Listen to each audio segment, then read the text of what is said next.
All right, guys, what's up, GIGA gamers? Welcome back to the Strat Chat. I am so excited to bring this video to you today. This is BLG T1. For those of you who follow the channel, you've known that I've been predicting this series for a long time. I've been looking forward to this series for a long time, and so has BLG. Obviously, you have the World Championships, right, looming in the background, and T1 now 4-time championships, stopping this team, and the next superstar of the league, Bin, who even carries our crest, our name, GIGA Bin. This team has wanted payback so badly, and they were almost there. They were this close. They feel like they were cheated last time. They have wanted a chance to retaliate at T1 so much that even when they play in their own region, they played against JDG week 2 this year, and on first blood, everyone on the team flashed the T1 emote. They're saying, we are coming for you.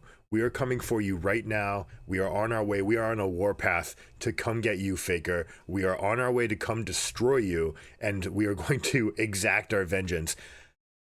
BLG, it's to the point where even going into the PSG series, which we predicted for 5 games, they were going to completely ignore PSG. PSG does not matter at all to BLG. People going into the series are like, oh, you know, this team Bili Bili, they're a little bit, you know, overhyped. Maybe they're not so good. They went 5. No. They got beat by lane swaps and prep by a team that was preparing to beat them. BLG completely was ignoring Paris Saint-Germain, all right? They had no cares. What they care about is going to happen right now.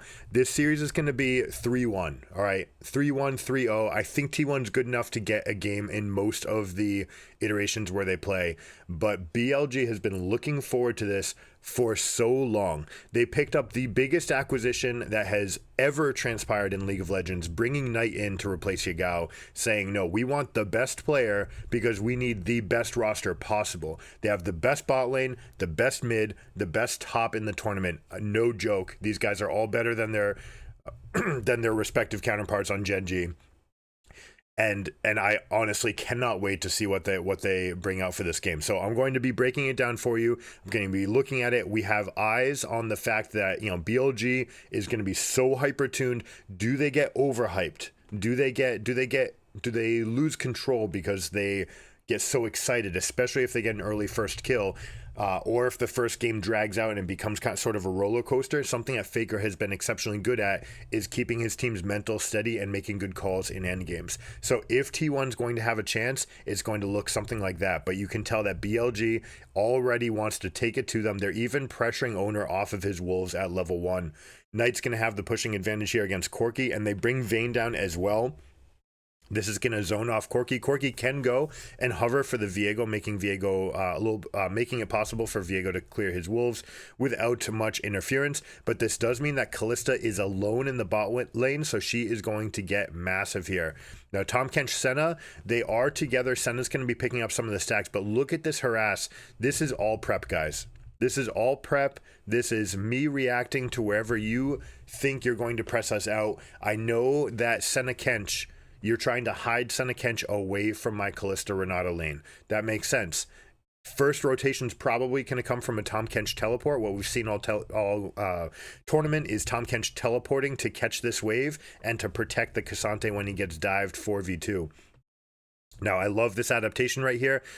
You guys know that when you are solo, you get 93% of the value of experience. So a cannon is worth 100 XP, but you'll notice that if you stand next to a cannon, you get 93. However, if you share, your team will take a pool of 141% and split that. So you're each getting over 70% on the share, and that generates more experience on the map. So one of the best answers that you can do to a lane swap is to actually share experience and go in. Now you go for a big mid prio into a big play on the bot lane. First dibs does not actually get much done here on the play versus Keria. He's able to get out just to teleport, and flash being used is a decent amount, but that's okay for him. He's going to come back. But look at that top wave.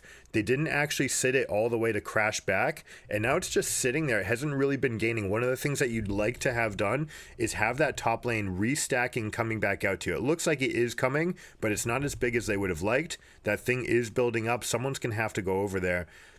Now the question will be the bait and switch. Do you expect Senna and Tahm Kench to show up in that lane? And it looks like they do, because Kallista's on her way. You see at the moment that Senna shows up, Renata starts rotating over. They might even go into a Renata Vayne combination to fight against Senna and Tahm Kench. Vayne being exceptionally good into Tahm Kench, probably the single best champion to play against him with. And they're going to be looking for this high pressure play. Now, Kallista also moving is kind of surprising. Doesn't even go over. You see how that wave's just been sitting there, kind of stacking up. Again, like I said, if T1 were doing it perfectly, that thing would already be in their lap, and K'Sante wouldn't have had to teleport over to this wave to get it in. Instead, it just sat there sort of perfectly for BLG. So they've got this level scripted. You hate to see that, Zeus. Maybe a little bit of pressure getting into him. We hope not. Whoa, this is kill. So you're safe to dash. You're safe to rake yourself over the coals, because the stun won't come into play until the end. But he tries too late. You're actually better off just walking straight through the rocks. It's not like the old rocks. You can just go there. As long as you're not getting pushed across them, you're going to be okay. Corki ends up trying to dash, guaranteeing himself a stun, and not even getting in any direction away from the seismic shove. So honestly, big blunder from Faker. This is something that we've been seeing from him. He's been exposed in the mid lane by the best laners in the world. And you know that Knight is going to be first and foremost amongst them. Knight, Chovy, and Caps, the three premier talents at their position, all being represented at this tournament.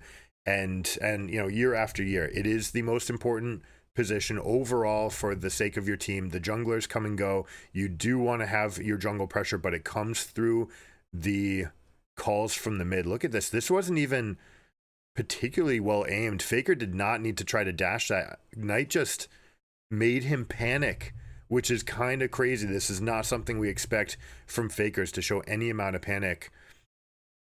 So now we're talking about Lucid Boots and Tyr versus just Tyr and Longsword.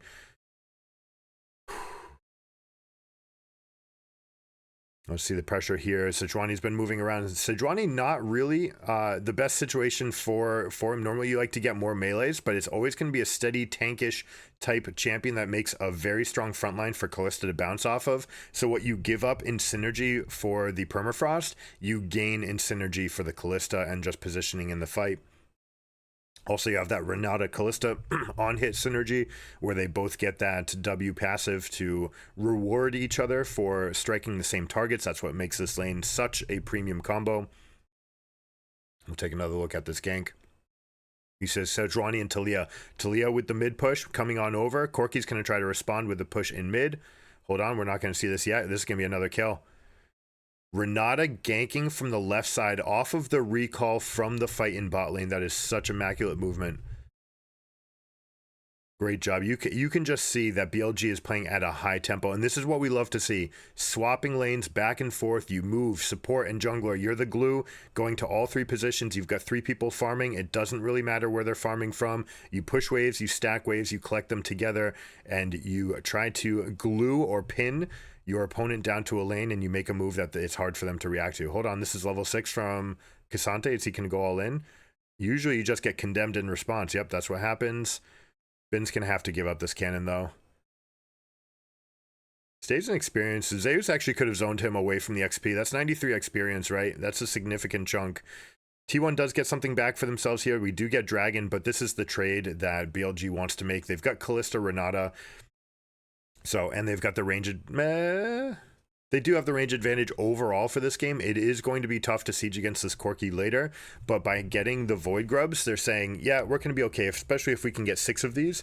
We'll be able to siege against you, and one hit on the turret or 1-1 team fight in the mid game means that we should be able to break down all the way down to your inhibitors. So they're gladly going to take Void Grubs. They're going to give up Dragons. Now, exceptionally strong right here. Flash into Q, handshake. This is going to be a dead Senna. Flash forward from Elk. You see that the extra dashes, the Berserker Greaves coming in early. Nice auto reset there using the Q. So that was auto dash, Q dash, right? Just rapid succession to get a double dash there, just enough to get the Rend execute. And they are taking it to T1, guys. 2K in the gold lead already. expect and hope to see continued aggression and positive momentum from BLG. I want to see them continue to move forward. One of the traps that you can get into is kind of sitting back on a Vayne farming. You do not want to do that. Vayne's actually pretty good at skirmishing in the early levels with Berserker Greaves, right? That Silver Bowls, especially versus the 2 tanks on the side of T1, means that she should be able to deal a lot of damage. What you don't want to do is wait to that 1.5 item trough, where other people on cheaper itemizations might have 2, and they're going to be able to get through you. Late heal there from Guma. Tries to get the Q, but it's going to be too late. Callista damage is just too insane. And look at this. Cleanse and Igniter up again. They are ready to continue going, and they're going to try to find Tahm Kench and Senna whenever they can. So if you're T1 and you're in this situation, you need to get out of this situation as early and often as possible. Rotate the Senna over, and I don't care if you have to go Senna and Cassante versus Vayne, that would be fine. Leave Tahm Kench weak side, that's okay, right? You can just sit back, huddle under the turret. Not the easiest dive in the world to go against the Tahm Kench. Faker getting hit by another shove. Just the best walker, right? Just dodger of skill shots in the history of the game. The unkillable Demon King is getting beat up right now, and getting hit by basic abilities with not much setup is not something that you expect from him. This is going to spell trouble for them if he gets gapped in lane. One of the things that you needed from Faker is, if you're going to be a dependable shot caller and late game leader, that's great, but you can't forfeit anything in the mid lane. You need to have a dependable laning phase. Nice combo there by Xun, hitting stun. Oh, a little bit late from Knight, but it's not going to be not going to matter. That is teleport down from Corki, guys. That is teleport down with itemization towards a Hex Drinker. And actually, you might wonder if Faker's kicking himself right now, right? If he's going for Mauve Malmortius and he's trying to rush this Manamune, normally in a lane like this with 2 AP threats coming at you, you're looking at rushed Merc Treads and rushed Hex Drinker, right? And you buy the Hex Drinker to just say, this is the single best modal item, offense and defense, that can play, where I continue to build my own scaling with my damage so I can wave clear, but I also have defensive stats against Talia and Sejuani. And right now, instead going for this Caulfield's Warhammer and trying to rush the Mirror Mana, this is just something you don't expect, right? This is something Faker had made famous for himself. I'm just always in the best position. Hold on, do we get a bailout here? There's no way they get a kill. Elk's going to bite the dust. Good proactive movement. But that should have been a Hex Drinker, even in the state where Mauve Malmortius is pre-Giga buff. Hold on. Nice job by Zeus getting the maximum to turn that gank. You expect to see Hex Drinker first. That's just... Knight is reading Faker like a book, guys. This, if this continues, this is a huge problem for them. I mean, we expect this. Knight is the best player in the tournament, right? And they might have the 3 best players, at least at their own respective positions. BLG is insanely good. Do not be fooled by the fact that they went 5 games with PSG. They could not have cared less about PSG. Washed Flash Wolves players, right? That's all. They did not care about them at all. I guarantee you. Bin said it in the post-game interview. He was just like, yeah, we disrespected them. And game 5 was them respecting them. Be like, okay, we'll take you seriously. We'll go in, we'll full throttle, and we'll kill you at 23 minutes into the game. T1 getting up. Beautiful action off right there. 1.5, but on the rebound, we're going to lose this turret. This is going to be a lot of local gold for Elk. That's going to be the rest of his Blade of the Rune King. We've seen a couple different builds, and we've seen lethality. Now, Blade of the Rune King does stack with lethality, and lethality is one of the best ways to amplify your Bork, and also to transition into the mid-game power without having to go full on hit. Because when you go full on hit, what we've seen from Callistas is you expose yourself a little bit too much to the long-range damage from champions like Senna Corki. All right, Faker drawing the line, Rumble ult across. We've got the package. This is big damage. But you see Sejuani, this is where the synergy from Sejuani comes in. You're not getting permafrost. What you are getting is a big body, but it's not enough right now. How did he get that far? Oh, it's from the corpse he was able to jump out that far? I don't know. That seemed kind of bizarre. All right, this is what we want to see from T1 in response. Proactive plays, right? Not just sitting back and letting BLG play to their schedule. This is what you need from Senna in particular, because you want to get all those stacks off. Guma has been criticized for his soul collection. You do have to make an active effort to pick up souls and go after poke in lane. It's not just sit back and farm. So let's look at this to start. Let's break this down. All right, so we've got the ult across the team, splitting up, right? Really good shape for himself, drawing a clear line of scrimmage for his team, and also returning to his own team side. Now, one of the things that you might expect here is an advantage for BLG because of the pink ward in this bush. It won't see on this side, though, so this means that we still have occult positioning from Guma and Keria on the Senna and Tahm Kench. We go here, a little bit of poke. Viego stun. All right, one piece of stun is going to be enough for Tahm Kench to land. They wait, they hold. There's the Tahm Kench. I wanted to see that. Tahm Kench going in at the perfect moment to get what looked like a two-man knock-up and quick burst. All right. Vayne ultimate being used. But you see how they drew the battle line, waited for them to step forward. Tahm Kench hiding, waiting for the perfect spot to be able to jump in, try to land. You have to hit that spell, guys. When you're playing Tahm Kench, that is a 1.5 second lockout on your W. And if you're missing, you are just getting free fired upon and you will die because now you have no way to get back out of the fight. You have to make sure that you're hitting that spell. That is exactly the type of usage that you want. Someone on your team's hitting a root for you to jump in off of. Oh, flash from Bin to get the condemn against the wall. Nice job. Gets one more hit and gets it. Now we're going to see the Void Might stacking up right here.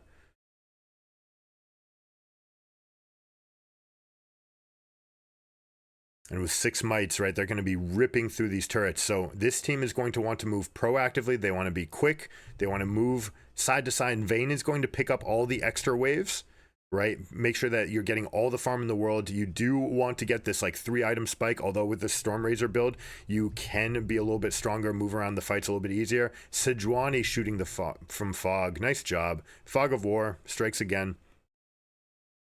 Vayne is going to pick up these waves, trying to not present a target at any moment. Right now, no final hour, no ghost, no flash. This is a moment to try to get the Vayne. You'll notice that Vayne's just freezing in the bottom side, right? No rush. Well, I mean, honestly, Vayne, sometimes it's difficult to tell whether or not they're freezing or not. But yeah, it actually looks like they're pushing that wave. Takes her a while to clear waves. The one big weakness that you get from this champion, a little bit mitigated as a top laner, where you can just spend a little bit more time and not really care. As a mid laner, where you need to fight for prio in the mid lane, it becomes a little bit of an issue. Is this going to be Terminus second from Kalista? Probably. We like this build. We like Terminus before you get Rageblade. A lot of people have on with a little bit of a punt here. We like Terminus because you get that defensive itemization, and honestly, it deals almost as much damage anyways, right? So you're not really missing that much.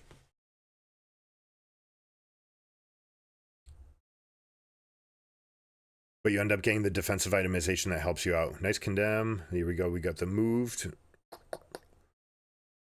Zeus, of course, can use his W to not get condemned and then instead turn that fight. Tahm Kench with a good spot here.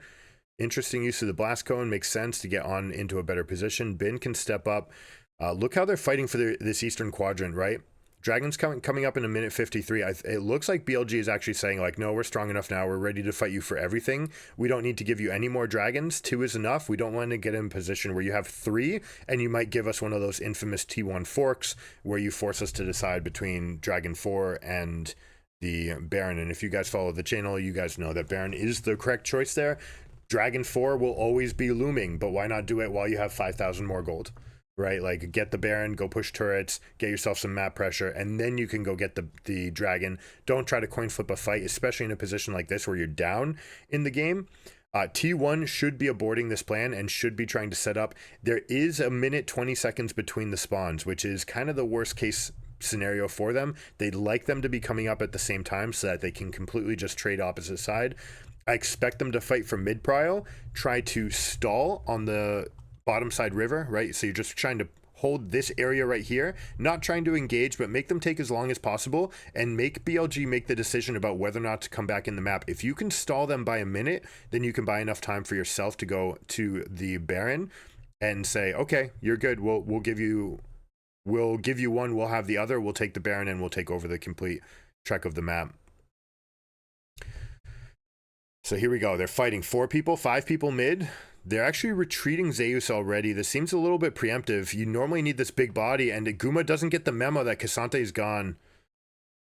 So that forces the ultimate from Tahm Kench, and Guma's now out of this fight. They have no business going to this dragon at all, right? This side of the jungle, it completely belongs to BLG. There's nothing to it. They're going to pick this up for free. Vayne can also start pressuring into Cassante because they have full control of the quadrant, right? This entire quadrant now belongs to blue team. So Zeus has to be a little bit more cautious. Look at the use of Fog of War here. We can see a handshake just missing. You can see the Vayne damage in this build. Storm Razor to help with the mobility. I believe that these guys have been going Celerity and Nimbus Cloak, by the way. All right, if you want to key in, they're going Fleet Footwork, Celerity, Nimbus Cloak with Ghost and Flash, meaning that they want the most mobility possible, meaning that they want permanent uptime when they do go for that ultimate play. They want to be flying around the team fight, sort of recreating the Zeri passive, but doing it with much more single target damage. A very good technique to beat up on Tahm Kench and on Cassante, plus with more fighting power in their own lane. All right, Dragon goes by. We've got the Infernal map, so we're going to start seeing these moats being picked up around the map. It's going to be very tough for T1 to come back in this game, right? They absolutely want to scale. They're within shouting distance. All right, 3K is not the end of the world when you have this advantage in scaling. Only 68 souls on Senna. You'd prefer to be somewhere in the 80s right now. Generally, about half the minutes in the game is going to be an okay tempo for yourself to make sure that you're scaling through. Obviously, once you get to that 120 mark is when you just outrange everybody. And that's when Corki Senna will come online. So BLG is, you know, the prerogative is theirs to push, but they also need to find it. They need to find the play for themselves, and they need to make it work. With Talia, with Sejuani, I think they'll be able to do it. Looks like they're going for a play on Cassante. You see the teleport from Talia coming in. Vayne can start the fight. She's trying to stay away from walls. Here we go. Nice. Get out the W. Hold on, that's Ghost. That's going to be on the end of the play. But that is Ghost from Cassante. You've also moved this Senna over. So look at the ancillary effect, right? Rest of the team was ready to clean up the rest of the fight. But again, you don't own this quadrant. So the movements had to be in the safest way possible. That is something that you don't want to do. You have to rely on Cassante to be able to get out of that situation himself. And then you come over and take the opportunity that Talia is not there to take over some of this area. That's a missed window by T1. And it's going to be difficult for them to actually wrest any kind of control from this area. Corki is going to have to poke long range. We might see Corki and Senna poking the Baron itself, just to keep it like aggroed in any of these situations where we're fighting over wards. You see 2 wards in the pit. This second one, by the way, a nod to the position on the control ward here, trying to get it to land in a spot that won't be sighted. There are rings inside the pit that you can land that control ward that will see everything around it. But if you're outside those rings, if you're too close to the walls, you can hide wards exactly on the opposite side of the pit. This is true for Dragon and Baron pit. This one is turned off because that's inside that ring, right? Basically, one Teemo inside the walls is where you want to position your stuff. And Viego getting gapped here. Getting beat up means they really have no play now. Vayne's going to rotate over. She'll start picking up the mid wave and threatening to come closer to the Baron. She'll look to come over to this fight. You may see her skip out of vision, but the easier way to do this, the more reliable way, is to kill this wave as well, and then walk your way over, right? So you see her do that. The wave's now pushing. So now if this turns into a stalemate, then you're going to be okay with the wave already pushing in mid lane. They use the Rend combo from Kalista to ensure the smite. Very patient with it. There is a slight cast and travel time to that, so it's something that you want to be aware of as a jungler. You're going to say, and I'll tell you what these guys are communicating, by the way.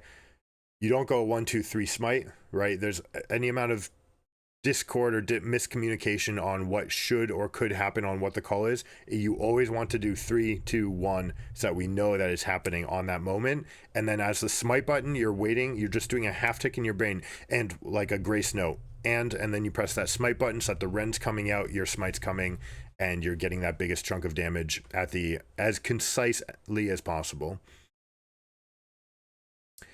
All right, Baron buff in play. Expect them to play for the northern quadrant here because of the positions that Vayne is already in.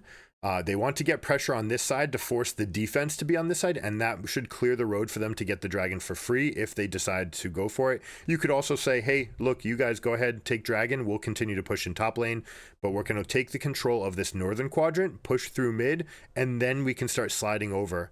All right, a little bait and switch. This is fantastic macro. Look at this distance right here, spacing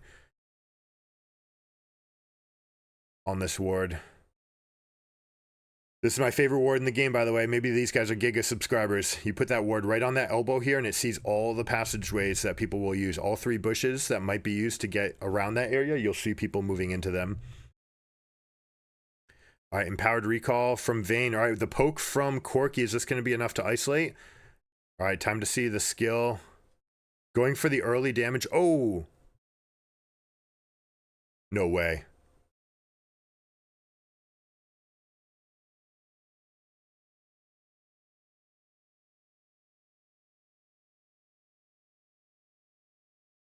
Giga Bin draws 3 to the top lane, 4 to the top lane, gets a kill. That means the dragon goes down and the turrets in mid go down. Now you have to be careful. Sejuani is rotating over, but Senna Tom Kench might look for an engage. Carrier should start fighting this right now because you want to start baiting for owner. You're 2v3? No, all right, that's a window. You had to go for that. That's one of your best chances to get back in this game is saying, all right, Kalista, Renata, they've stepped a little bit too far. We need to try to take that. I know that they're not feeling confident because of how much they lost trying to get back. But remember, Corki's coming back up and he's got teleport, right? So if you have any amount of chip damage in any sorts of vision, even right there, Corki can take that. Let's look at this play. Immediate condemn. They're doing this from Red's point of view. So good. And picking up, actually could have picked up those the moats to get out even faster. My goodness, what a play. Giga Bin, guys. Now we see the Trinity Force. Okay. So Trinity Force is the biggest single spike on Vayne. If you could only have one item, right, this gives everything. It gives you move speed, it gives you cooldowns, it gives you an extra burst of damage every time that you Q. So it's a fantastic build for these top laners. This is something that we've seen plenty in this tournament already. A lot of times it can be exciting to go the Blade of the Rune King, but going for that extra damage doesn't actually help you survive. All right, let's see if they're walling off. That Talia wall is far enough. They're going to try to pin Keria. They succeed. They get the upfront damage. Let's see. The Void Mites are chugging away at this turret, plus all the minions. Look at that. They're tanking up the turret aggro. They're able to get this down. Mid turret's already coming in. This super minion is coming, so expect them to wait. All right, this is going to be a recall and Vayne repositioning, maybe going all the way to bot. So potentially this is a chance for T1 to all in. If they recognize that they need to do it, they need to go for it 100%. All right, Zeus is teleporting behind. They've made the call. It's time to go in. Zeus is going to try to wall them off as much as possible. He's going to dodge as many of the spells. He misses the W. That's a big change. And after the all out is when you see the Kalista ult being used. We get trade on kills on mid laners. We're going to rotate, see how they're fighting left to right. They're positioning around their tanks. Beautiful movement, and the wallets of BLG win the fight, and it's going to be that difference. Whole time Vayne was just not an issue, guys, by the way. This Vayne has just been walking out of base, but the call is going to be to end now. You see Vayne redirecting themselves. This is one of the reasons why you path through in this direction. I think Vayne actually went a little bit too far down. No reason to click to the fastest spot to reach the lane. Go to the middle of the map so that you're able to flex and move, and then you can rotate yourself to whichever lane you need to get to. If he had been in the right spot, they might have been able to make that end call. Instead, they're going for 3 inhibs, which is the safe, guaranteed way to win this game. Totally fine. I'm totally happy to let them live with that. Is that an ultimate from Vayne? Interesting timing. And they're not going to get punished for this because you're going to have 6 supers barreling into the base while you have the Baron coming up. So plenty of time for this cooldown to come back up. I like the fish. The idea that, hey, look, I'm going to try to go for something. Let's take a look at this engage. Owner needs to be a little bit more aggressive here. The rocks come out. Why did we get a flash from Senna? Senna's playing so safe. This is way too safe, right? Your team is calling all in. You need to play like it's all in. You need to play like you need to win this fight because you do.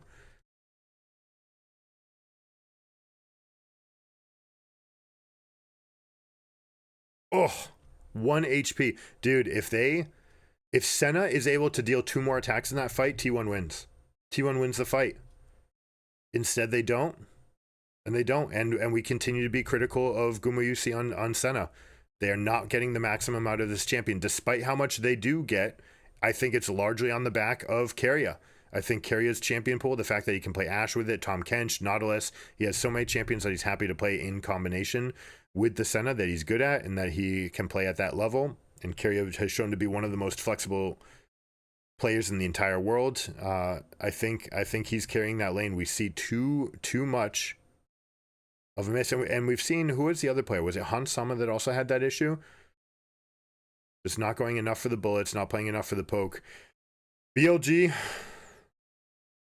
not much to complain about this game. They did fantastically. Knight with solo kills, the bot lane completely dominant. Bin with the incredible 1v3, almost 1v4 to get out, right? Imagine if he gets out of that situation. But this is what we expect from this series. This man right here, absolutely popping off. We expect Knight to continue. I'm super excited. I hope you guys are too. I'll see you in game 2. Make sure that you like and subscribe so that you can get all these videos in a line. Check out the playlist, right? We'll be catching game 2.